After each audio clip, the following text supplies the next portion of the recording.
Hur är läget? Det är bra, själv då? Det är bra. So talk about this press tour that you've been on. You've done Los Angeles, New York in 2 days. Now you're here. Just talk about the travel. How's it been for you, and what it's been like on this press tour? It's been a great time. It's a little bit tough. It's a lot of new like stuff to know about. But I'm having fun. It's a new experience, and I'm just having a great time. A little bit jet lag, but other than that, I'm fine. Great. Is it easier for you? It seems like a lot of the questions get thrown to like the Ronda Rouseys and GSP. Is it nice for you to kind of be one of the, I think, less known individuals on the tour? Yeah, I would say I usually more comfortable being the underdog. So I'm feeling great. Great. So you were in New York yesterday, and then did you take the private jet over here? No. No, you didn't. I didn't. No, I fly just regular flight, but I had some good seats and I got some sleep in, so feel good. Okay. Can you talk a little bit about your training from here on before the fight? Are you going to head back? Are you going to stay here? I'm heading to London tonight, and I will be there for a few days, and then back to San Diego. Back to training, to my normal day. So I can't wait. I'm in camp, feeling great. I'm having great camp so far, knock on wood. So everything feels fine. Okay, so you'll be at Alliance the rest of the training camp until the fight. Yeah. How's Phil Davis looking? He's getting ready for a big bout. It looks great. He's been training hard. He's more than ready for Machida. So I can't wait to see that fight. Okay, and how are you feeling for your fight? Do you already have a game plan that you have set in place, like a secret game plan that you've developed with your coaches? Everything is said and done. Now we just have to work on it. So that's what we do every day. Okay. And is Coach Andreas Michael, is he traveling with you?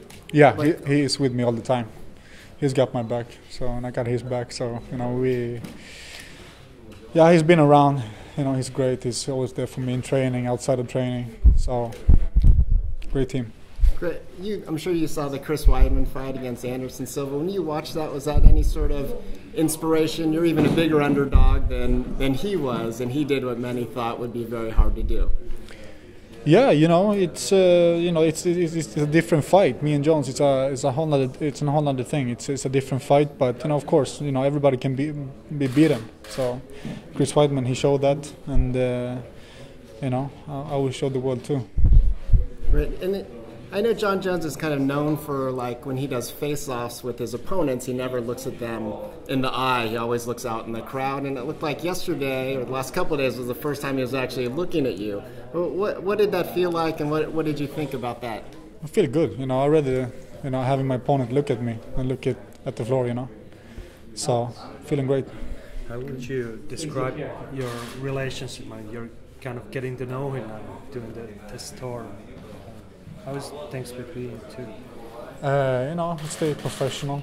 We're both professionals. We're not best friends. But we don't hang out that much. Even if we have this tour together, they keep us apart. Because we had a fight coming up, and maybe after the fight, we can give each other a hug. But before that, it's just strictly business. Would you describe that you have some kind of respect between you two? Yeah, it's professional respect. We're both doing the same thing, like same sport, and we're colleagues in a sense, but also we're competition. So but we stay professional. You've been saying, and all it takes, it's going to be hard work every day, but it's a totally new situation for you. I mean, it's another fight, but it's a title fight. You haven't been there before. What's it going to be? What kind of preparation mentally to get you ready for that? The mentally comes with training. If you've gone through hell and you survive that, you will have you will have the self-confidence for the fight, and you will be mentally prepared. That's everything. Every man is a different. Alex, please, 1 second. Look at the window.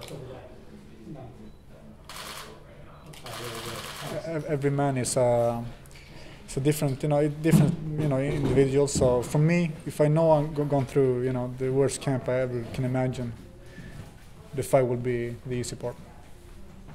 Are you looking for a 5-rounder and go to the end?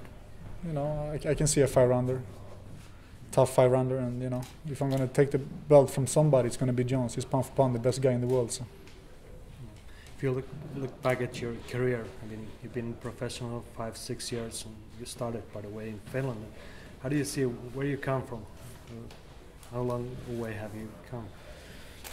It's been a you know it's been a long journey, but you know I think time goes fast. You know, from one day you're competing in Finn fight to now in title contender spot. So you know, time goes fast, and it's been a long journey, a lot of hard work and dedication, and you know I see myself as beginning my career. You know, this is a test for me. I'm gonna take that belt and I'm gonna defend it. You remember those 2 fights you had in Finland? Yeah, of course, I remember every fight I had. That's what took me here. Okay. What guys from All Stars are heading out to San Diego to help you for this camp? No one what I know. I know that Tor Troeng is gonna join us, and Andreas Ståhl.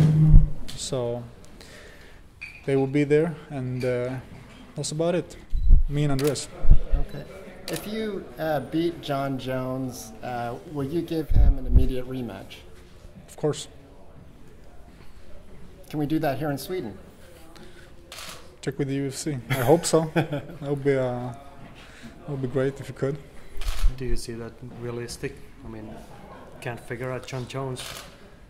It's not easy to get him fight here because he's such a big star. I don't see that realistic, but you know you can always hope. Can you talk about how you see the fight going? It's gonna be a tough fight. You know, I'm prepared with 10 fives. You know, so I will have my conditioning. You know, I'll have my game plan. A fight is a fight. Anything can happen. You have to be adaptable, and you know, I want to have 5 tough rounds. That's what I'm gonna have. I want this to be a war, a fight for the fans. Me as the winner at the end. That's how I see it. Great.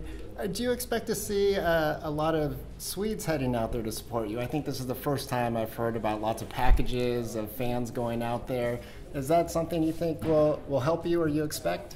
Absolutely. You know, fans means everything for a professional athlete. You know, it's really motivating. It's great to have them around cheering for you, make you push everything a little bit further. Do you feel you're fighting not just for Sweden, but kind of the Nordic countries and Europe? Like, I mean, you would be the only European champion if you were able to win. Do you get a lot of support, and how do you think about that? You know, when I take that belt, it's I see myself defending Sweden, of course, and representing Europe and all our neighbors around here. And it's. For me, it's great. It's great, I don't really think about it that much, but it's great if you see it that way. I really enjoy it. Do you like the situation as if you're the challenger? You're the white guy from Sweden, and John is the superstar in the UFC. You kind of come under the radar so far. Yeah, no, I like my position as an underdog. Make me perform better. So I will go out there and I will shock the world. Tell us about the last few weeks before the win. What's it going to be at the training camp? What can you do? It's going to be a lot of hard sparring, a lot of hard conditioning. That's about it.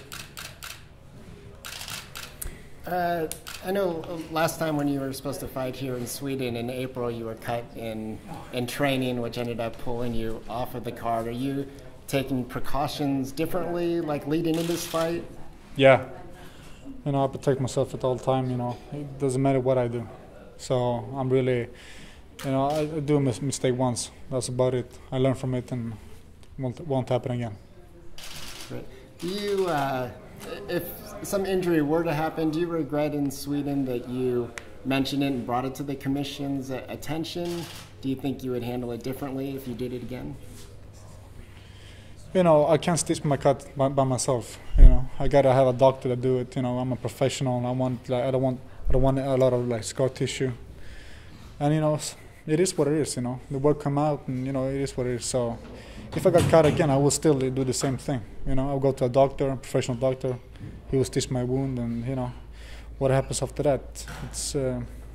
It is what it is. You know, I have to respect the doctor's decision, the federation's decision. So I don't think about it anymore. So. How long did it take to get over it? It must have been a tough spot. Took a while. Yeah, it was tough. But I don't think about it. I got a new goal right now. What kind of effect did it have? You've kind of having two straight camps, one after another. You were in good shape then, otherwise than the cut. Then you start training right away.